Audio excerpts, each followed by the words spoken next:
ക്ലാസ്സിലേക്ക് ഏവർക്കും സ്വാഗതം. ഈ വീഡിയോയിൽ ഡിസ്കസ് ചെയ്യാൻ പോകുന്ന ക്വസ്റ്റ്യൻ പേപ്പർ കോഡ് 185/2024. വീഡിയോയിലേക്ക് കടക്കാം. ആദ്യത്തെ ചോദ്യം, വൈകുണ്ഠ സ്വാമികളെ സംബന്ധിച്ചുള്ള താഴെ പറയുന്ന പ്രസ്താവനകളിൽ ശരിയായവ കണ്ടെത്തുക. വൈകുണ്ഠ സ്വാമികളെ സംബന്ധിച്ചുള്ള താഴെ പറയുന്ന പ്രസ്താവനകളിൽ ശരിയായവ കണ്ടെത്തുക. 1. 1908 തിരുവനന്തപുരം ജില്ലയിലെ കൊല്ലൂർ ഗ്രാമത്തിൽ ജനിച്ചു. അത് തെറ്റാണ്. 2. അദ്ദേഹത്തിൻ്റെ വിശ്വാസ സംഹിത അയ്യാവഴി എന്നറിയപ്പെടുന്നു. അതും ശരിയാണ്. 3. അരുൾനൂൽ അദ്ദേഹത്തിൻ്റെ രചനയാണ്. അത് ശരിയാണ്. 4. കണ്ണാടി പ്രതിഷ്ഠ നടത്തി. അതും ശരിയാണ്. ഇതിൽ ശരിയായ പ്രസ്താവനകളാണ് ചോദിച്ചിട്ടുള്ളത്. 2, 3, 4 ശരിയായിട്ടുള്ളത്. ഉത്തരം ഓപ്ഷൻ ബി ആണ്.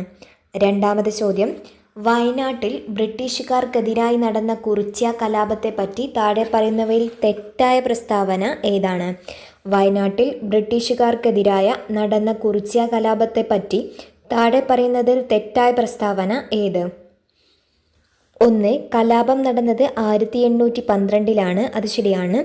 2. കലാപത്തെ അടിച്ചമർത്താൻ ബ്രിട്ടീഷുകാർ രാമനമ്പിയെ നിയോഗിച്ചു. അത് തെറ്റാണ്. കലാപത്തിൻ്റെ നേതാവായിരുന്നു രാമനമ്പി. 3. കലാപത്തിൻ്റെ പ്രധാന നേതാവായ പാലിയത്തച്ഛനെ ബ്രിട്ടീഷുകാർ വധിച്ചു. അതും തെറ്റാണ്. കലാപത്തിൻ്റെ പ്രധാന നേതാവ് രാമനമ്പിയാണ്. 4. വട്ടത്തൊപ്പിക്കാരെ നാട്ടിൽ നിന്നും പുറത്താക്കുക എന്ന മുദ്രാവാക്യം കലാപകാരികൾ ഉയർത്തി. അതും ശരിയാണ്. ഇതിൽ തെറ്റായിട്ടുള്ള പ്രസ്താവനയാണ് ചോദിച്ചിട്ടുള്ളത്. 2, 3 തെറ്റായിട്ടുള്ളത്. ഉത്തരം ഓപ്ഷൻ സി. മൂന്നാമത്തെ ചോദ്യം, 2024 സാഹിത്യത്തിനുള്ള നൊബേൽ സമ്മാനം ലഭിച്ച ഹാൻകാങ്ങിനെ കുറിച്ചുള്ള താഴെ കൊടുത്തിരിക്കുന്ന പ്രസ്താവനകളിൽ ശരിയായത് ഏതാണ്? 2024 സാഹിത്യത്തിനുള്ള നൊബേൽ സമ്മാനം ലഭിച്ച ഹാൻകാങ്ങിനെ കുറിച്ചുള്ള താഴെ കൊടുത്തിരിക്കുന്ന പ്രസ്താവനകളിൽ ശരിയായത് ഏത്? 1. സാഹിത്യ നൊബേൽ ലഭിക്കുന്ന ആദ്യത്തെ ദക്ഷിണ കൊറിയൻ സ്വദേശിയാണ് അദ്ദേഹം. അത് ശരിയാണ്. 2. സാഹിത്യ നൊബേൽ നേടുന്ന ആദ്യ ഏഷ്യൻ വനിതയാണ്. 3. ദി വെജിറ്റേറിയൻ എന്ന നോവലിന് മാൻ ബുക്കർ പുരസ്കാരം നേടി. ദ വൈറ്റ് ബുക്ക് അവരുടെ ആത്മകഥപരമായ രചനയാണ്. അതും ശരിയാണ്. എല്ലാ പ്രസ്താവനകളും ശരിയാണ്. ഉത്തരം ഓപ്ഷൻ ഡി. നാലാമത്തെ ചോദ്യം, താഴെ പറയുന്നവർ ശരിയായ ജോഡി കണ്ടെത്തുക. താഴെ പറയുന്നവർ ശരിയായ ജോഡി കണ്ടെത്തുക. 1. 1885 ഇന്ത്യൻ നാഷണൽ കോൺഗ്രസ് സ്ഥാപിച്ചു. അത് ശരിയാണ്. 2. 1907 സൂറത്ത് സമ്മേളനത്തിൽ കോൺഗ്രസിൻ്റെ പിളർപ്പ്. അതും ശരിയാണ്. 3. 1934 ഗാന്ധിജി കോൺഗ്രസ് പ്രസിഡൻ്റായി. അത് തെറ്റാണ്. 1924 ഗാന്ധിജി ഇന്ത്യൻ നാഷണൽ കോൺഗ്രസിൻ്റെ പ്രസിഡൻ്റായത്. 4. 1929 ഇന്ത്യൻ നാഷണൽ കോൺഗ്രസിൻ്റെ ലാഹോർ സമ്മേളനം നടന്നു. അതും ശരിയാണ്. ഇതിൽ ശരിയായ ജോഡി 1, 2, 4 ഉത്തരം ഓപ്ഷൻ എ. അഞ്ചാമത്തെ ചോദ്യം, 2024 നടന്ന ബ്രിക്സ് ഉച്ചകോടിയുമായി ബന്ധപ്പെട്ട് താഴെ കൊടുത്തിരിക്കുന്ന പ്രസ്താവനകളിൽ ശരിയായത് ഏതാണ്? 2024 നടന്ന ബ്രിക്സ് ഉച്ചകോടിയുമായി ബന്ധപ്പെട്ട് താഴെ കൊടുത്തിരിക്കുന്ന പ്രസ്താവനകളിൽ ശരിയായത് ഏത്? 1. 16ാം ഉച്ചകോടിയാണ് കസാനിൽ നടന്നത്. അത് ശരിയാണ്. 2. കസാൻ സ്ഥിതി ചെയ്യുന്നത് ചൈനയിലാണ്. അത് തെറ്റാണ്. കസാൻ സ്ഥിതി ചെയ്യുന്നത് റഷ്യയിലാണ്. 3. ബ്രിക്സിൻ്റെ ആസ്ഥാനം ന്യൂഡൽഹിയാണ്. അതും തെറ്റാണ്. ചൈനയിലാണ് ആസ്ഥാനം വരുന്നത്. ബ്രിക്സിൻ്റെ ആസ്ഥാനം ചൈനയിലെ ഷാങ്ഹായ് ആണ്. 4. 2009 ബ്രിക്സിന് രൂപം കൊണ്ടത്. അതും ശരിയാണ്. ഇതിൽ ശരിയായ പ്രസ്താവന 1, 4 ഉത്തരം ഓപ്ഷൻ ഡി. ആറാമത്തെ ചോദ്യം, താഴെ കൊടുത്തിരിക്കുന്നവയിൽ നിന്നും ISROയുമായി ബന്ധമുള്ള ശരിയായ പ്രസ്താവന കണ്ടെത്തുക. താഴെ കൊടുത്തിരിക്കുന്നവയിൽ നിന്നും ISROയുമായി ബന്ധമുള്ള ശരിയായ പ്രസ്താവന തിരഞ്ഞെടുക്കുക. ISRO സ്ഥാപിതമായത് 1998 അത് തെറ്റാണ്.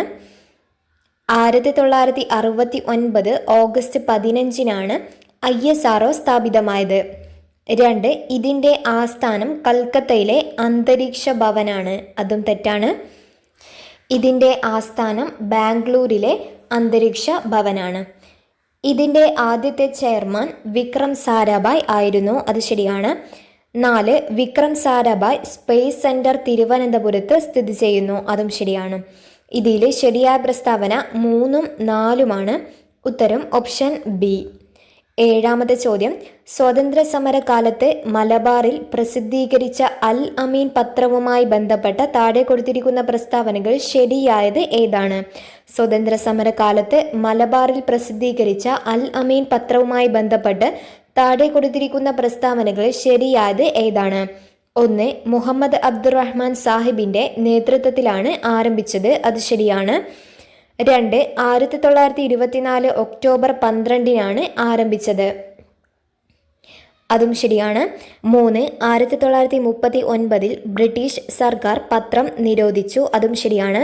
4. പത്രത്തിന്റെ ഓഫീസ് സ്ഥിതി ചെയ്തിരുന്നത് താനൂരിലായിരുന്നു. അതും തെറ്റാണ്. കോഴിക്കോടായിരുന്നു പത്രത്തിന്റെ ഓഫീസ്. ഇതിൽ ശരിയായ പ്രസ്താവനകളാണ് ചോദിച്ചിട്ടുള്ളത്. 1ഉം 2ഉം 3ഉമാണ് ശരിയായിട്ടുള്ളത്. ഉത്തരം ഓപ്ഷൻ എ. 8ാമത്തെ ചോദ്യം, താഴെ കൊടുത്തിരിക്കുന്നവയിൽ തെറ്റായ ജോഡി കണ്ടെത്തുക. താഴെ കൊടുത്തിരിക്കുന്നവയിൽ തെറ്റായ ജോഡി കണ്ടെത്തുക. 1. എഴുത്തച്ഛൻ പുരസ്കാരം NS മാധവൻ. അത് ശരിയാണ്. 2. വയലാർ അവാർഡ് അശോകൻ ചെരുവിൽ. അതും ശരിയാണ്. 3. കേരള ജ്യോതി പുരസ്കാരം MK സാനു. അതും ശരിയാണ്. 4. ഓടക്കുഴൽ അവാർഡ് D വിനയചന്ദ്രൻ. അത് തെറ്റാണ്. ഓടക്കുഴൽ അവാർഡ് 2024 നേടിയത് K അരവിന്ദാക്ഷനാണ്. ഇതിൽ തെറ്റായ ജോഡിയാണ് കണ്ടെത്താൻ പറഞ്ഞത്. ഉത്തരം ഓപ്ഷൻ D 4 മാത്രമാണ് തെറ്റായിട്ടുള്ളത്. 9ാമത്തെ ചോദ്യം, താഴെ കൊടുത്തിരിക്കുന്ന സംഭവങ്ങളുടെ ശരിയായ കാലഗണനാ ക്രമം ഏതാണ്? 1. അതിർത്തി ഗാന്ധിയുടെ മരണം, അതായത് ഖാൻ അബ്ദുൽ ഗാഫർ ഖാന്റെ മരണം 1988-ലാണ്. മലബാർ കലാപം 1921-ലാണ്. ക്ഷേത്രപ്രവേശന വിളംബരം 1936-ലാണ്. ജവഹർലാൽ നെഹ്റുവിൻ്റെ മരണം 1969-ലാണ്. ഇതിൽ കാലഗണനാ ക്രമം അനുസരിച്ച് ഉത്തരം വരുന്നത് ഓപ്ഷൻ എ ആണ്. ആദ്യം മലബാർ കലാപം, പിന്നീട് ക്ഷേത്രപ്രവേശന വിളംബരം, പിന്നീട് ജവഹർലാൽ നെഹ്റുവിൻ്റെ മരണം, അതിർത്തി ഗാന്ധിയുടെ മരണം. 10ാമത്തെ ചോദ്യം, കൊച്ചി മെട്രോയുമായി ബന്ധപ്പെട്ട താഴെ കൊടുത്തിരിക്കുന്ന പ്രസ്താവനകൾ ശരിയായത് ഏതാണ്? കൊച്ചി മെട്രോയുമായി ബന്ധപ്പെട്ട താഴെ കൊടുത്തിരിക്കുന്ന പ്രസ്താവനകൾ ശരിയായത് ഏത്?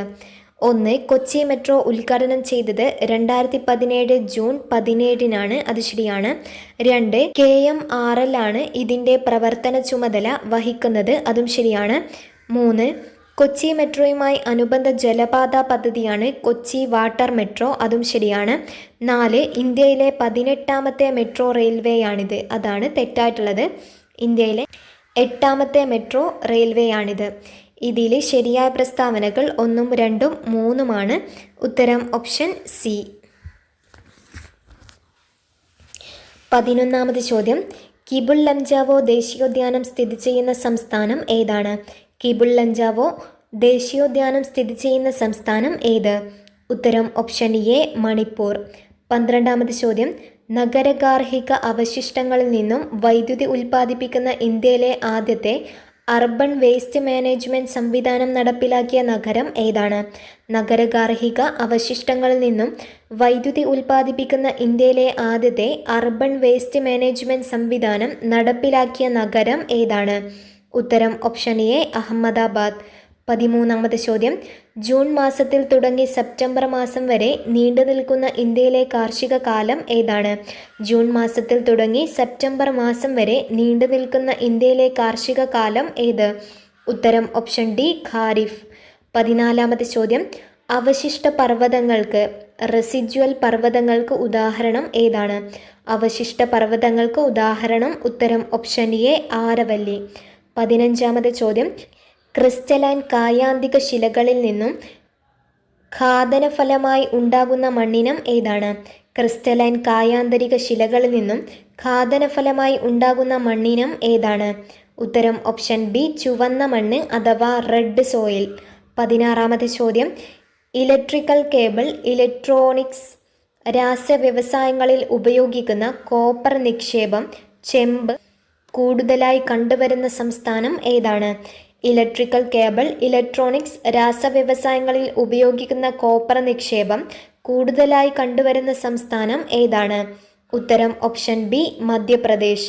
17ാമത്തെ ചോദ്യം, കൽക്കരിയുടെ ഉന്നതമായ വകഭേദം ഏതാണ്? കൽക്കരിയുടെ ഉന്നതമായ വകഭേദം ഏതാണ്? ഉത്തരം ഓപ്ഷൻ ഡി ആന്ത്രസൈറ്റ്. 18ാമത്തെ ചോദ്യം, മേൽക്കൂര മഴവെള്ള ശേഖരണം നിയമം മൂലം നിർബന്ധമാക്കിയ ആദ്യ സംസ്ഥാനം ഏതാണ്? മേൽക്കൂര മഴവെള്ള ശേഖരണം നിയമം മൂലം നിർബന്ധമാക്കിയ ആദ്യ സംസ്ഥാനം ഏതാണ്? ഉത്തരം ഓപ്ഷൻ സി തമിഴ്നാട്. 19ാമത്തെ ചോദ്യം, മെക്സിക്കോയിലെ വെട്ടിച്ചൂട്ട് കൃഷി അറിയപ്പെടുന്നത് ഏത് പേരിലാണ്? മെക്സിക്കോയിലെ വെട്ടിച്ചൂട്ട് കൃഷി അറിയപ്പെടുന്നത്. ഉത്തരം ഓപ്ഷൻ എ മിൽപ. 20ാമത്തെ ചോദ്യം, ചിപ്കോ പ്രസ്ഥാനം എന്തുമായി ചേർത്ത് വായിക്കാം? ഉത്തരം ഓപ്ഷൻ ഡി ഹിമാലയ പർവ്വത പ്രദേശങ്ങളിലെ സ്തൂപിക വനസമ്പത്ത് നശീകരണം തടയുന്നത്. 21ാമത് ചോദ്യം, 1957 സർവകലാശാലയായി മാറിയ തിരുവിതാംകൂർ സർവകലാശാല രൂപം കൊണ്ടത് എന്നാണ്? 1957 കേരള സർവകലാശാലയായി മാറിയ തിരുവിതാംകൂർ സർവകലാശാല രൂപം കൊണ്ടത് എന്നാണ്? ഉത്തരം ഓപ്ഷൻ എ 1937. 22ാമത് ചോദ്യം, താഴെ പറയുന്നവയിൽ ഏത് സമരവുമായി ബന്ധപ്പെട്ടതാണ് പ്രവർത്തിക്കുക അല്ലെങ്കിൽ മരിക്കുക എന്ന മുദ്രാവാക്യം ഗാന്ധിജി ഉയർത്തിയത്? താഴെ പറയുന്നവയിൽ ഏത് സമരവുമായി ബന്ധപ്പെട്ടതാണ് പ്രവർത്തിക്കുക അല്ലെങ്കിൽ മരിക്കുക എന്ന മുദ്രാവാക്യം ഗാന്ധിജി ഉയർത്തിയത്? ഉത്തരം ഓപ്ഷൻ സി ക്വിറ്റ് ഇന്ത്യ സമരം. 23ാമത് ചോദ്യം, താഴെ പറയുന്ന കൃതികളിൽ ശ്രീനാരായണ ഗുരുവിൻ്റേത് അല്ലാത്ത കൃതി ഏതാണ്? താഴെ പറയുന്ന കൃതികളിൽ ശ്രീനാരായണ ഗുരുവിൻ്റേത് അല്ലാത്ത കൃതി ഏത്? തന്നിരിക്കുന്നത് ദൈവദശകം, അത് ശ്രീനാരായണ ഗുരുവിൻ്റേതാണ്. വേദാധികാര നിരൂപണം ശ്രീനാരായണ ഗുരുവിൻ്റേത് അല്ല, അതാണ് ശരിയായിട്ടുള്ളത്. നവമഞ്ജരി, ദർശനമാല. വേദാധികാര നിരൂപണം ചട്ടമ്പി സ്വാമികളുടേതാണ്. ഉത്തരം ഓപ്ഷൻ ബി ആണ് വരുന്നത്. 24ാമത്തെ ചോദ്യം, ദേശീയ വിദ്യാഭ്യാസ ദിനമായ നവംബർ 11 താഴെ പറയുന്നവയിൽ ആരുമായി ബന്ധപ്പെട്ടിരിക്കുന്നു? ദേശീയ വിദ്യാഭ്യാസ ദിനമായ നവംബർ 11 താഴെ പറയുന്നവയിൽ ആരുമായി ബന്ധപ്പെട്ടിരിക്കുന്നു? ഉത്തരം ഓപ്ഷൻ ബി മൗലാന അബ്ദുൽ കലാം ആസാദ്. 25ാമത് ചോദ്യം, ചുവടെ നൽകിയിരിക്കുന്ന സാഹിത്യകാരന്മാരിൽ ജ്ഞാനപീഠം പുരസ്കാരം ലഭിക്കാത്ത മലയാള സാഹിത്യകാരൻ ആരാണ്? ചുവടെ നൽകിയിട്ടുള്ള സാഹിത്യകാരന്മാരിൽ ജ്ഞാനപീഠം അവാർഡ് ലഭിക്കാത്ത സാഹിത്യകാരൻ ആരാണ്? ഉത്തരം ഓപ്ഷൻ സി ഒളപ്പമണ്ണ സുബ്രഹ്മണ്യൻ നമ്പൂതിരി. 26ാമത് ചോദ്യം, താഴെ പറയുന്നവയിൽ ഇന്ത്യൻ വിദ്യാഭ്യാസ രംഗവുമായി ബന്ധപ്പെട്ട കമ്മീഷനുകൾ ഏതാണ്? താഴെ പറയുന്നവയിൽ ഇന്ത്യൻ വിദ്യാഭ്യാസ രംഗവുമായി ബന്ധപ്പെട്ട കമ്മീഷനുകൾ ഏതാണ്? തന്നിരിക്കുന്നത് Radhakrishnan commission, Ranganatha Mishra commission, Kothari commission, Mukherjee commission. 1ഉം 3ഉമാണ് ഇന്ത്യൻ വിദ്യാഭ്യാസ രംഗവുമായി ബന്ധപ്പെട്ട കമ്മീഷനുകൾ. Radhakrishnan commission, Kothari commission. ഉത്തരം ഓപ്ഷൻ എ. 27ാമത് ചോദ്യം, തെബാഗ കർഷക തൊഴിലാളി സമരം നടന്നത് എവിടെയാണ്? തെബാഗ കർഷക തൊഴിലാളി സമരം നടന്നത് എവിടെയാണ്? ഉത്തരം ഓപ്ഷൻ ഡി ബംഗാൾ. 28ാമത് ചോദ്യം, ഇന്ത്യൻ നവോത്ഥാനത്തിൻ്റെ പിതാവ് എന്നറിയപ്പെടുന്നത് ആരാണ്? ഇന്ത്യൻ നവോത്ഥാനത്തിൻ്റെ പിതാവ് എന്നറിയപ്പെടുന്നത് ആര്? ഉത്തരം ഓപ്ഷൻ സി രാജാറാം മോഹൻ റോയ്. 29ാമത് ചോദ്യം, ഇന്ത്യയിൽ താഴെ പറയുന്നവയിൽ എവിടെയാണ് ഡെൻമാർക്കുകാർ ആധിപത്യം സ്ഥാപിച്ചിരുന്നത്? ഇന്ത്യയിൽ താഴെ പറയുന്നവയിൽ എവിടെയാണ് ഡെൻമാർക്കുകാർ ആധിപത്യം സ്ഥാപിച്ചിരുന്നത്? ഉത്തരം ഓപ്ഷൻ ഡി ട്രാങ്കിബാർ. 30ാമത് ചോദ്യം, താഴെ നൽകിയിട്ടുള്ള സംഭവങ്ങളിൽ തെറ്റായത് ഏതാണ്? താഴെ നൽകിയിരിക്കുന്ന സംഭവങ്ങളിൽ തെറ്റായത് ഏത്? തന്നിരിക്കുന്നത് കുണ്ടറ വിളംബരം 1809, അത് ശരിയാണ്. ആറ്റിങ്ങൽ കലാപം 1721, അതും ശരിയാണ്. കുളച്ചൽ യുദ്ധം 1741, അതും ശരിയാണ്. കുറിച്യ കലാപം 1810 എന്നാണ് തന്നിട്ടുള്ളത്. 1812 കുറിച്യ കലാപം നടന്നത്. തെറ്റായിട്ടുള്ളത് ഉത്തരം ഓപ്ഷൻ ഡി ആണ്. 31ാമത് ചോദ്യം, മൗലിക ചുമതലകളുമായി ബന്ധപ്പെട്ട് താഴെ നൽകിയിരിക്കുന്ന പ്രസ്താവനകളിൽ ശരിയായവ ഏതാണ്? മൗലിക ചുമതലകളുമായി ബന്ധപ്പെട്ട് താഴെ നൽകിയിരിക്കുന്ന പ്രസ്താവനകളിൽ ശരിയായവ ഏത്? 1. 1950 നിലവിൽ വന്ന ഇന്ത്യൻ ഭരണഘടനയിൽ മൗലിക ചുമതലകളെക്കുറിച്ച് പരാമർശമില്ലായിരുന്നു, അതും ശരിയാണ്. സർക്കാരിയ കമ്മീഷന്റെ ശുപാർശ പ്രകാരമാണ് മൗലിക ചുമതലകൾ കൂട്ടിച്ചേർക്കപ്പെട്ടത്. അത് തെറ്റാണ്. സ്വരൺ സിംഗ് കമ്മിറ്റിയുടെ ശുപാർശ പ്രകാരമാണ് മൗലിക ചുമതലകൾ കൂട്ടിച്ചേർക്കപ്പെട്ടത്. 3. 1976 42-ാം ഭരണഘടനാ ഭേദഗതിയിലൂടെ പൗരന്മാർ അനുവർത്തിക്കേണ്ട 10 ചുമതലകൾ കൂട്ടിച്ചേർക്കപ്പെട്ടു. അതും ശരിയാണ്. ഇതിൽ ശരിയായ പ്രസ്താവന 1ഉം 3ഉമാണ്. ഉത്തരം ഓപ്ഷൻ ബി. 32ാമത് ചോദ്യം. ഇന്ത്യയുടെ ദേശീയ ഗീതവുമായി ബന്ധപ്പെട്ട് താഴെ തന്നിരിക്കുന്നവയിൽ ശരിയായവ കണ്ടെത്തുക. ഇന്ത്യയുടെ ദേശീയ ഗീതവുമായി ബന്ധപ്പെട്ട് താഴെ തന്നിരിക്കുന്ന പ്രസ്താവനകളിൽ ശരിയായവ കണ്ടെത്തുക. 1. ബങ്കിം ചന്ദ്ര ചാറ്റർജിയാണ് എഴുതിയത്. അത് ശരിയാണ്. ഹിന്ദി ഭാഷയിലാണ് രചിക്കപ്പെട്ടത്. അത് തെറ്റാണ്. ബംഗാളി ഭാഷയിലാണ് രചിക്കപ്പെട്ടത്. 3. ദേശീയ ഗാനത്തിനൊപ്പം തുല്യ പദവിയാണ് ദേശീയ ഗീതത്തിനുള്ളത്. അതും ശരിയാണ്. 1ഉം 3ഉമാണ് ശരിയായിട്ടുള്ളത്. ഉത്തരം ഓപ്ഷൻ ഡി ആണ് വരുന്നത്. 33ാമത് ചോദ്യം. ദേശീയ മനുഷ്യാവകാശ കമ്മീഷനെ കുറിച്ച് ശരിയായവ ഏതെല്ലാം? ദേശീയ മനുഷ്യാവകാശ കമ്മീഷനെ കുറിച്ച് ശരിയായവ ഏതെല്ലാം? 1. 1993 protocol of human rights act പ്രകാരമാണ് നിലവിൽ വന്നത്. 2. ആദ്യ ചെയർമാൻ ജസ്റ്റിസ് രംഗനാഥ മിശ്രയായിരുന്നു. 3. 1993 ഡിസംബർ 10 ആദ്യ കമ്മീഷൻ നിലവിൽ വന്നു. അത് തെറ്റാണ്. ഒക്ടോബർ 12 നിലവിൽ വന്നത്. 4. ചെയർമാൻ്റെ കാലാവധി 3 വർഷം അല്ലെങ്കിൽ 70 വയസ്സ്. ഉത്തരം ഓപ്ഷൻ ബി ആണ്. 1ഉം 2ഉം 4ഉമാണ് ശരിയായിട്ടുള്ളത്. 34ാമത് ചോദ്യം. 2024 കേരള പ്രഭ പുരസ്കാരത്തിന് അർഹരായവർ ആരെല്ലാം? 2024 കേരള പ്രഭ പുരസ്കാരത്തിന് അർഹരായവർ ആരെല്ലാം? ഉത്തരം ഓപ്ഷൻ സി. സോമനാഥ് ഭുവനേശ്വരി. 35ാമത് ചോദ്യം. ഇന്ത്യൻ ഭരണഘടന 25 മുതൽ 28 വരെയുള്ള വകുപ്പുകളിൽ ഉറപ്പു നൽകുന്ന മതസ്വാതന്ത്ര്യത്തിൽ പെടാത്തത് ഏതാണ്? 1. ഇഷ്ടമുള്ള മതം സ്വീകരിക്കുന്നതിനും പ്രചരിപ്പിക്കുന്നതിനുമുള്ള അവകാശം. അത് ശരിയാണ്. മതസ്ഥാപനങ്ങൾ ഉണ്ടാകാനും സ്ഥാവരജംഗമ സ്വത്തുക്കൾ ആർജിക്കാനുള്ള അവകാശം. അതും ശരിയാണ്. ഗവൺമെൻറ്റിൻ്റെ ഉടമസ്ഥതയിലും ധനസഹായത്തിലും പ്രവർത്തിക്കുന്ന വിദ്യാഭ്യാസ സ്ഥാപനങ്ങളിൽ മതബോധനം നൽകുന്നത് നിരോധിക്കുക. അതും ശരിയാണ്. ന്യൂനപക്ഷങ്ങൾക്ക് സ്വന്തമായി വിദ്യാഭ്യാസ സ്ഥാപനങ്ങൾ സ്ഥാപിക്കുന്നതിനും നടത്തുന്നതിനുള്ള അവകാശം. അതാണ് തെറ്റായിട്ടുള്ളത്. ഉത്തരം ഓപ്ഷൻ ഡി ആണ്. 4 മാത്രം. 36ാമത്തെ ചോദ്യം. 2024 ബ്രിക്സ് സമ്മേളനം നടന്നത് എവിടെയാണ്?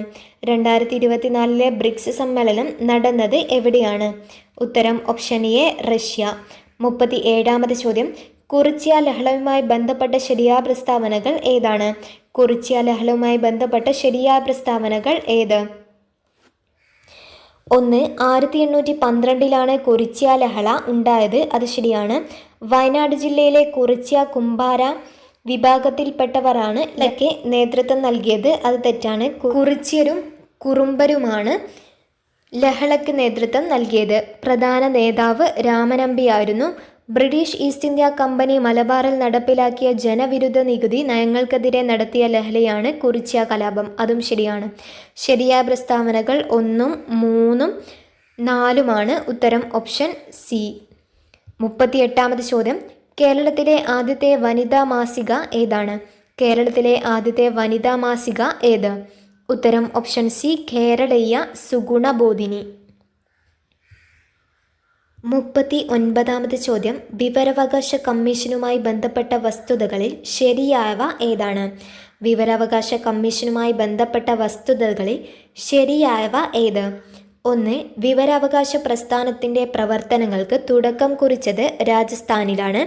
2. മസ്ദൂർ കിസാൻ ശക്തി സംഘടന എന്ന സംഘടനയാണ് നേതൃത്വം നൽകിയത്. അതും ശരിയാണ്. 3. 2005 ഒക്ടോബർ 12 നിലവിൽ വന്നു. അതും ശരിയാണ്. ഉത്തരം ഓപ്ഷൻ സി ആണ്. എല്ലാ പ്രസ്താവനകളും ശരിയാണ്. 40ാമത്തെ ചോദ്യം. 2024 ഉപതെരഞ്ഞെടുപ്പ് നടക്കുന്ന നിയമസഭാ മണ്ഡലങ്ങൾ ഏത്? ഉത്തരം ഓപ്ഷൻ ഡി. പാലക്കാട്, ചേലക്കര. 41ാമത്തെ ചോദ്യം. കേരളത്തിൽ പടിഞ്ഞാറോട്ടൊഴുകുന്ന നദികളുടെ എണ്ണം എത്രയാണ്? കേരളത്തിൽ പടിഞ്ഞാറോട്ടൊഴുകുന്ന നദികളുടെ എണ്ണം എത്ര? ഉത്തരം ഓപ്ഷൻ എ 41. 42-ാമത്തെ ചോദ്യം, രണ്ടു സംസ്ഥാനങ്ങളുമായി അതിർത്തി പങ്കിടുന്ന കേരളത്തിലെ ഏക ജില്ല ഏതാണ്? രണ്ട് സംസ്ഥാനങ്ങളുമായി അതിർത്തി പങ്കിടുന്ന കേരളത്തിലെ ഏക ജില്ല ഏത്? ഉത്തരം ഓപ്ഷൻ ഡി, വയനാട്. കർണാടക, തമിഴ്നാട് എന്നീ സംസ്ഥാനങ്ങളുമായിട്ടാണ് വയനാട് ജില്ല അതിർത്തി പങ്കിടുന്നത്. 43-ാമത്തെ ചോദ്യം, കേരളത്തിലെ ആദ്യത്തെ ജലവൈദ്യുത പദ്ധതി ഏതാണ്? കേരളത്തിലെ ആദ്യത്തെ ജലവൈദ്യുത പദ്ധതി ഏത്? ഉത്തരം ഓപ്ഷൻ ബി, പള്ളിവാസൽ. 44-ാമത്തെ ചോദ്യം, കേരളത്തിൽ ഏറ്റവും കൂടുതൽ കാണപ്പെടുന്ന മണ്ണിനം ഏതാണ്? കേരളത്തിൽ ഏറ്റവും കൂടുതൽ കാണപ്പെടുന്ന മണ്ണിനം ഏത്? ഉത്തരം ഓപ്ഷൻ സി, ലാറ്ററൈറ്റ് മണ്ണ്. 45-ാമത്തെ ചോദ്യം, റെഡ് ഡാറ്റ ബുക്കിൽ ഇടം നേടിയ കേരളത്തിലെ വന്യജീവി സങ്കേതം ഏത്? റെഡ് ഡാറ്റ ബുക്കിൽ ഇടം നേടിയ കേരളത്തിലെ വന്യജീവി സങ്കേതം ഏതാണ്? ഉത്തരം ഓപ്ഷൻ എ, പറമ്പിക്കുളം വന്യജീവി സങ്കേതം. 46-ാമത്തെ ചോദ്യം, ആത്മവിദ്യാ സംഘം സ്ഥാപിച്ചത് ആരാണ്? ആത്മവിദ്യാ സംഘം സ്ഥാപിച്ചത് ആര്? ഉത്തരം ഓപ്ഷൻ ഡി, വാഗ്ബടാനന്ദൻ. 47-ാമത്തെ ചോദ്യം, കേരളത്തിൽ ആകെയുള്ള ലോക്സഭാ സീറ്റുകൾ എത്രയാണ്? കേരളത്തിൽ ആകെയുള്ള ലോക്സഭാ സീറ്റുകൾ എത്ര? ഉത്തരം ഓപ്ഷൻ എ, 20. 48-ാമത്തെ ചോദ്യം, കേരള സംസ്ഥാന ജലവിഭവ വകുപ്പ് മന്ത്രി ആരാണ്? കേരള സംസ്ഥാന ജലവിഭവ വകുപ്പ് മന്ത്രി ആര്? ഉത്തരം ഓപ്ഷൻ ബി, റോഷി അഗസ്റ്റിൻ. കെ കൃഷ്ണൻകുട്ടി വൈദ്യുതി വകുപ്പ് മന്ത്രിയാണ്. ജെ ചിഞ്ചുറാണി ക്ഷീരവികസനം മൃഗസംരക്ഷണ മന്ത്രിയാണ്. പി പ്രസാദ് കൃഷി വകുപ്പ് മന്ത്രിയാണ്. 49-ാമത്തെ ചോദ്യം, 1956-ൽ കേരളം രൂപീകരിക്കുമ്പോൾ എത്ര ജില്ലകൾ ഉണ്ടായിരുന്നു? 1956-ൽ കേരളം രൂപീകരിക്കുമ്പോൾ എത്ര ജില്ലകൾ ഉണ്ടായിരുന്നു? ഉത്തരം ഓപ്ഷൻ എ, 5. 50-ാമത്തെ ചോദ്യം, കേരള നവോത്ഥാനത്തിൻ്റെ വഴിത്തിരിവായ അരുവിപ്പുറം പ്രതിഷ്ഠ നടത്തിയ സാമൂഹിക പരിഷ്കർത്താവ് ആരാണ്? അരുവിപ്പുറം പ്രതിഷ്ഠ നടത്തിയ സാമൂഹിക പരിഷ്കർത്താവ് ആരാണ്? ഉത്തരം ഓപ്ഷൻ ഡി, ശ്രീനാരായണ ഗുരു. 51-ാമത്തെ ചോദ്യം, കേരളത്തിലെ ആദ്യത്തെ റെയിൽപാത നിർമ്മിക്കപ്പെട്ട വർഷം ഏതാണ്? കേരളത്തിലെ ആദ്യത്തെ റെയിൽപാത നിർമ്മിക്കപ്പെട്ട വർഷം ഏത്? ഉത്തരം ഓപ്ഷൻ സി, 1861. ബേപ്പൂർ മുതൽ തിരൂർ റെയിൽപാതയാണ് ഇത്.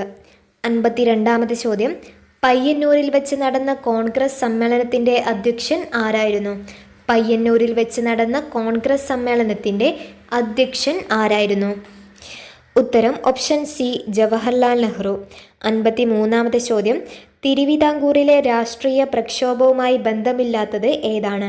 തിരുവിതാംകൂറിലെ രാഷ്ട്രീയ പ്രക്ഷോഭവുമായി ബന്ധമില്ലാത്തത് ഏത്? തന്നിരിക്കുന്നത് പുന്നപ്ര വയലാർ സമരം, നിവർത്തന പ്രക്ഷോഭം, Malayali memorial, Keezhariyur bomb case. ഉത്തരം ഓപ്ഷൻ ഡി ആണ്, കീഴരിയൂർ ബോംബ് കേസ്. 54-ാമത്തെ ചോദ്യം, വൈക്കം സത്യാഗ്രഹത്തിന് നേതൃത്വം വഹിച്ചിരുന്നത് ആരായിരുന്നു? വൈക്കം സത്യാഗ്രഹത്തിന് നേതൃത്വം നൽകിയത് ആരാണ്? ഉത്തരം option A, T K Madhavan. 55-ാമത്തെ ചോദ്യം, 1817-ൽ ഗൗരി പാർവതിബായി പുറപ്പെടുവിച്ച വിളംബരത്തിലെ ശ്രദ്ധേയമായ പരിഷ്കാരം എന്തായിരുന്നു? 1817-ൽ ഗൗരി പാർവതിബായി പുറപ്പെടുവിച്ച വിളംബരത്തിലെ ശ്രദ്ധേയമായ പരിഷ്കാരം എന്തായിരുന്നു? ഉത്തരം ഓപ്ഷൻ ഡി, പ്രൈമറി വിദ്യാഭ്യാസം സൗജന്യമാക്കി. 56-ാമത്തെ ചോദ്യം, യോഗക്ഷേമ സഭ രൂപീകരിക്കുന്നതിന് നേതൃത്വം നൽകിയത് ആരാണ്? യോഗക്ഷേമ സഭ രൂപീകരിക്കുന്നതിന് നേതൃത്വം നൽകിയത് ആര്? Option B, V T Bhattathiripad.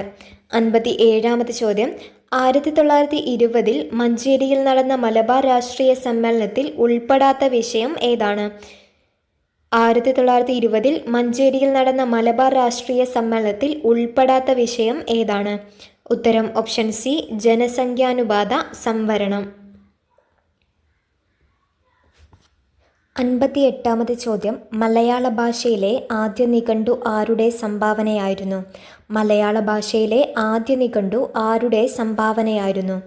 ഉത്തരം ഓപ്ഷൻ ബി, അർണോസ് പാതിരി. 59-ാമത്തെ ചോദ്യം, 1809-ൽ കുണ്ടറ വിളംബരം പുറപ്പെടുവിച്ചത് ആരാണ്? 1809-ൽ കുണ്ടറ വിളംബരം പുറപ്പെടുവിച്ചത് ആര്? ഉത്തരം ഓപ്ഷൻ സി, വേലുത്തമ്പി ദളവ. 60-ാമത്തെ ചോദ്യം, 1859-ൽ ജെയിംസ് ഡാറ കയർ ഫാക്ടറി സ്ഥാപിച്ച സ്ഥലം ഏതാണ്? 1859 ജെയിംസ് ഡാറ കയർ ഫാക്ടറി സ്ഥാപിച്ച സ്ഥലം ഏതാണ്? ഉത്തരം ഓപ്ഷൻ എ ആലപ്പുഴ. 61 ചോദ്യം. ജീവമണ്ഡലത്തിലെ ജൈവസമ്പന്നത സൂചിപ്പിക്കുന്ന ജൈവവൈവിധ്യം എന്ന പദം ആദ്യമായി ഉപയോഗിച്ചത് ആരാണ്? ജീവമണ്ഡലത്തിലെ ജൈവസമ്പന്നത സൂചിപ്പിക്കുന്ന ജൈവവൈവിധ്യം എന്ന പദം ആദ്യമായി ഉപയോഗിച്ചത് ആരാണ്? ഉത്തരം option C Walter G Rosan. 62 ചോദ്യം. അമ്മയുടെയും ഗർഭസ്ഥ ശിശുവിൻ്റെയും രക്തം കൂടിക്കലരാതെയുള്ള പദാർത്ഥ വിനിമയത്തിന് സഹായിക്കുന്ന ഭാഗം ഏതാണ്? അമ്മയുടെയും ഗർഭസ്ഥ ശിശുവിൻ്റെയും രക്തം കൂടിക്കലരാതെയുള്ള പദാർത്ഥ വിനിമയത്തിന് സഹായിക്കുന്ന ഭാഗം ഏതാണ്? ഉത്തരം ഓപ്ഷൻ എ പ്ലാസൻ്റ. 63 ചോദ്യം. കോശഭിത്തിയുടെ എല്ലാ ഭാഗത്തും ഒരേപോലെ കട്ടികൂടിയ തരം കോശങ്ങൾ ചേർന്ന കല ഏതാണ്? കോശഭിത്തിയുടെ എല്ലാ ഭാഗത്തും ഒരേപോലെ കട്ടികൂടിയ തരം കോശങ്ങൾ ചേർന്ന കല ഏതാണ്? ഉത്തരം ഓപ്ഷൻ ഡി സ്ക്ലീറൻകൈമ. 64 ചോദ്യം. ചെറുകുടലിനകത്തെ പോഷക ആഗിരണത്തിനുള്ള പ്രതല വിസ്തീർണം അനേകം മടങ്ങ് വർദ്ധിപ്പിക്കാൻ സഹായിക്കുന്ന ഭാഗം ഏതാണ്? ചെറുകുടലിനകത്തെ പോഷക ആഗിരണത്തിനുള്ള പ്രതല വിസ്തീർണം അനേകം മടങ്ങ് വർദ്ധിപ്പിക്കാൻ സഹായിക്കുന്ന ഭാഗം ഏതാണ്? ഉത്തരം ഓപ്ഷൻ ബി വില്ലസുകൾ. 65 ചോദ്യം. വൃക്കയിലേക്ക് രക്തം കൊണ്ടുവരുന്ന കുഴൽ ഏതാണ്? വൃക്കയിലേക്ക് രക്തം കൊണ്ടുവരുന്ന കുഴൽ ഏത്? ഉത്തരം ഓപ്ഷൻ സി വൃക്കാധമനി. വൃക്ക സിരയാണ് വൃക്കയിൽ നിന്നും രക്തം പുറത്തേക്ക് കൊണ്ടുപോകുന്ന കുഴൽ. 66 ചോദ്യം. നേത്രവൈകല്യങ്ങളുമായി ബന്ധപ്പെട്ട ശരിയായ പ്രസ്താവനകൾ കണ്ടെത്തുക. 1. കണ്ണിൻ്റെ ലെൻസിൻ്റെ ഇലാസ്തികത നഷ്ടപ്പെടുന്ന മൂലം വരുന്ന രോഗമാണ് സീറോഫ്താൽമിയ. അത് തെറ്റാണ്, വെള്ളെഴുത്താണ്. 2. വിറ്റാമിൻ ബിയുടെ കുറവ് മൂലം നിശാന്തതയ്ക്ക് കാരണമാകുന്നു. അതും തെറ്റാണ്, വിറ്റാമിൻ എയുടെ കുറവാണ് നിശാന്തതയ്ക്ക് കാരണമാകുന്നത്. 3. കണ്ണിനുള്ളിൽ മർദ്ദം കൂടുന്ന അവസ്ഥയാണ് ഗ്ലൂക്കോമ. 4. കണ്ണിലെ ലെൻസ് അതാര്യമാകുന്ന അവസ്ഥയാണ് തിമിരം. അതും ശരിയാണ്. ഇതിലെ ശരിയായ പ്രസ്താവനകൾ 3ഉം 4ഉമാണ്. ഉത്തരം ഓപ്ഷൻ ബി. 67 ചോദ്യം. ന്യൂക്ലിയസ് ഇല്ലാത്ത ഏകകോശ ജീവികൾ ഉൾപ്പെടുന്ന വിഭാഗം ഏതാണ്? ന്യൂക്ലിയസ് ഇല്ലാത്ത ഏകകോശ ജീവികൾ ഉൾപ്പെടുന്ന വിഭാഗം ഏത്? ഉത്തരം ഓപ്ഷൻ സി മൊണീറ. 68 ചോദ്യം. ഭീമാകാരത്വം ഏത് ഹോർമോണിൻ്റെ ഏറ്റക്കുറച്ചിലുമായി ബന്ധപ്പെട്ട അവസ്ഥയാണ്? ഭീമാകാരത്വം ഏത് ഹോർമോണിൻ്റെ ഏറ്റക്കുറച്ചിലുമായി ബന്ധപ്പെട്ട അവസ്ഥയാണ്? ഉത്തരം ഓപ്ഷൻ ഡി സൊമാറ്റോട്രോഫിൻ. 69 ചോദ്യം. കോശശ്വസനവുമായി ബന്ധപ്പെട്ട ശരിയായ പ്രസ്താവനകൾ കണ്ടെത്തുക. കോശ ശ്വസനവുമായി ബന്ധപ്പെട്ട ശരിയായ പ്രസ്താവനകൾ കണ്ടെത്തുക. 1. കോശ ശ്വസനത്തിൻ്റെ ആദ്യഘട്ടം കോശദ്രവ്യത്തിൽ വെച്ചും രണ്ടാം ഘട്ടം റൈബോസോമിലും വെച്ച് നടക്കുന്നു. അത് തെറ്റാണ്, രണ്ടാം ഘട്ടം മൈറ്റോകോൺട്രിയയിൽ വെച്ചാണ് നടക്കുന്നത്. ആദ്യഘട്ടമായ ഗ്ലൈക്കോളിസിസിന് ഓക്സിജൻ ആവശ്യമാണ്. അത് തെറ്റാണ്, ആദ്യഘട്ടമായ ഗ്ലൈക്കോളിസിസിന് ഓക്സിജൻ ആവശ്യമില്ല. രണ്ടാമത്തെ ഘട്ടമായ ക്രബ്സ് സൈക്കിളിനാണ് ഓക്സിജൻ ആവശ്യമായിട്ടുള്ളത്. 3. ഗ്ലൈക്കോളിസിസിൻ്റെ ഫലമായി 28 ATP തന്മാത്രകൾ ഉണ്ടാകുന്നു. അതും തെറ്റാണ്, ഗ്ലൈക്കോളിസിസിൻ്റെ ഫലമായി 2 ATP തന്മാത്രകളാണ് ഉണ്ടാകുന്നത്. 4. ഗ്ലൈക്കോളിസിസ് ഗ്ലൂക്കോസ് പൈറുവിക് ആസിഡായി മാറുന്നു. അത് ശരിയാണ്. ഇതിൽ ശരിയായ പ്രസ്താവനകൾ 4 മാത്രമാണ്. ഉത്തരം ഓപ്ഷൻ ഡി. 70 ചോദ്യം. വിട്രിയസ് ദ്രവ്യം മനുഷ്യ ശരീരത്തിലെ ഏത് അവയവത്തിലാണ് കാണുന്നത്? വിട്രിയസ് ദ്രവ്യം മനുഷ്യ ശരീരത്തിലെ ഏത് അവയവത്തിലാണ് കാണുന്നത്? ഉത്തരം ഓപ്ഷൻ ബി കണ്ണ്. 71 ചോദ്യം. ജനറേറ്ററിൽ നടക്കുന്ന ഊർജ പരിവർത്തനം എന്താണ്? ജനറേറ്ററിൽ നടക്കുന്ന ഊർജ പരിവർത്തനം എന്ത്? ഉത്തരം ഓപ്ഷൻ എ യാന്ത്രികോർജം വൈദ്യുതോർജമായി മാറുന്നു. 72 ചോദ്യം. ന്യൂക്ലിയർ റിയാക്ടറിലെ ഇന്ധനം ഏതാണ്? ന്യൂക്ലിയർ റിയാക്ടറിലെ ഇന്ധനം ഏത്? ഉത്തരം ഓപ്ഷൻ ബി സമ്പുഷ്ട യുറേനിയം. 73 ചോദ്യം. വസ്തുവിൻ്റെ പ്രവേഗം ഇരട്ടിയായാൽ ഗതികോർജം എന്താകും? വസ്തുവിൻ്റെ പ്രവേഗം ഇരട്ടിയായാൽ ഗതികോർജം ഉത്തരം ഓപ്ഷൻ ഡി 4 മടങ്ങാകും. 74 ചോദ്യം. കൂട്ടത്തിൽ പെടാത്തത് ഏതാണ്? തന്നിരിക്കുന്നത് പ്രവേഗം, ത്വരണം, വേഗം, സ്ഥാനാന്തരം. ഉത്തരം ഓപ്ഷൻ സി ആണ് വരുന്നത്, വേഗം. വേഗം ഒരു അദിശ അളവാണ്, ബാക്കിയൊക്കെ സദിശ അളവുകളാണ് തന്നിട്ടുള്ളത്. 75-ാമത്തെ ചോദ്യം, അന്തരീക്ഷമർദ്ദം അളക്കാൻ ഉപയോഗിക്കുന്ന ഉപകരണം ഏതാണ്? അന്തരീക്ഷമർദ്ദം അളക്കാൻ ഉപയോഗിക്കുന്ന ഉപകരണം ഏത്? ഉത്തരം ഓപ്ഷൻ ബി, ബാരോമീറ്റർ. 76-ാമത്തെ ചോദ്യം, ചില പ്രസ്താവനകൾ നൽകിയിരിക്കുന്നു. ഇവയിൽ ജെ തോംസണുമായി ബന്ധപ്പെടാത്ത പ്രസ്താവന ഏതാണ്? ജെ തോംസണുമായി ബന്ധപ്പെടാത്ത പ്രസ്താവന ഏത്? തന്നിരിക്കലം പുഡിംഗ് മാതൃക മുന്നോട്ട് വെച്ചു, ഇലക്ട്രോണിനെ കണ്ടെത്തി, ഡിസ്ചാർജ് ട്യൂബ് പരീക്ഷണങ്ങൾ നടത്തി, ന്യൂട്രോണിനെ കണ്ടെത്തി. അതാണ് ജെ തോംസണുമായി ബന്ധമില്ലാത്ത പ്രസ്താവന. ഉത്തരം ഓപ്ഷൻ ഡി ആണ്, ന്യൂട്രോണിനെ കണ്ടെത്തി. ന്യൂട്രോണിനെ കണ്ടെത്തിയത് ജെയിംസ് ചാഡ്വിക് ആണ്. 77-ാമത്തെ ചോദ്യം, റബ്ബറിൻ്റെ മോണോമർ ഏതാണ്? റബ്ബറിൻ്റെ മോണോമർ ഏത്? ഉത്തരം ഓപ്ഷൻ ബി, ഐസോപ്രീൻ. 78-ാമത്തെ ചോദ്യം, റേഡിയോ ആക്റ്റീവത കണ്ടെത്തിയത് ആരാണ്? റേഡിയോ ആക്റ്റീവത കണ്ടെത്തിയത് ആര്? ഉത്തരം ഓപ്ഷൻ സി, ഹെൻറി ബക്വറൽ. 79-ാമത്തെ ചോദ്യം, ലീച്ചിങ് എന്ന സാന്ദ്രണ രീതി ഉപയോഗിക്കുന്നത് ഏത് ലോഹത്തിൻ്റെ അയിരിനാണ്? ലീച്ചിങ് എന്ന സാന്ദ്രണ രീതി ഉപയോഗിക്കുന്നത് ഏത് ലോഹത്തിൻ്റെ അയിരിനാണ്? ഉത്തരം ഓപ്ഷൻ ഡി, അലുമിനിയം. 80-ാമത്തെ ചോദ്യം, ഒരേ മാസ് നമ്പറും വ്യത്യസ്ത അറ്റോമിക നമ്പറുമുള്ള ആറ്റങ്ങളാണ് എന്ത്? ഒരേ മാസ് നമ്പറും വ്യത്യസ്ത അറ്റോമിക നമ്പറുമുള്ള ആറ്റങ്ങളാണ് ഉത്തരം ഓപ്ഷൻ എ, ഐസോബാറുകൾ എന്ന് പറയുന്നത്. ഈ വീഡിയോയിൽ 80 ചോദ്യങ്ങളാണ് പറഞ്ഞിട്ടുള്ളത്. ഇനിയും വരുന്ന എക്സാമിന് റിപ്പീറ്റഡ് ആയിട്ട് ചോദിക്കാവുന്ന ക്വസ്റ്റ്യൻസ് തന്നെയാണ്, ഇമ്പോർട്ടൻ്റ് ആയിട്ടുള്ള ക്വസ്റ്റ്യൻസ് ആണ്. വീഡിയോ നിങ്ങൾക്ക് ഇൻഫോർമേറ്റീവ് ആണെങ്കിൽ നിങ്ങൾ ചാനൽ സബ്സ്ക്രൈബ് ചെയ്യാൻ മറക്കരുത്. Thank you for watching.